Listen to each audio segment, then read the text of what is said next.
Me and Dad decided to go out tonight. Just me and Pop, sans wives or friends or sobriety. So we went out for a steak and a few beers, and then to a bar for a few more, and then to another for another round or 3. And then my father got the bright idea that he and I should go to a titty bar. Nice. If there's anyone besides my mother who I'd less like to go to a nudie bar with, it's my old man. Because in my old-fashioned book of personal mores, sexual arousal should not be shared in the company of family members, especially if they're biologically related. So I'm like, no, Pop, not tonight. And he's like, don't be a pussy. Let's check out some pussy. And I'm thinking, what kind of father calls his son a pussy, let alone craves to check out fresh poontang in the company of his offspring? So I'm like, no, I am totally into pussy, but maybe some other time. And he's like, what are you, a fag or something?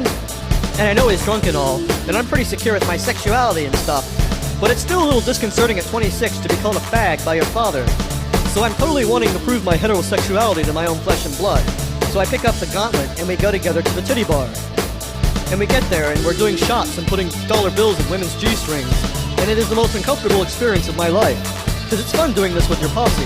But I'm totally not enjoying the idea of sporting wood or watching Pop do the same in this bar. So like, the next thing I know, I'm looking over and Pop's getting a lap dance. Let me repeat, my Pop's getting a lap dance. Not good. Not good at all. Seeing my father with a face full of silicone-enhanced tit was not a memory I wanted to retain.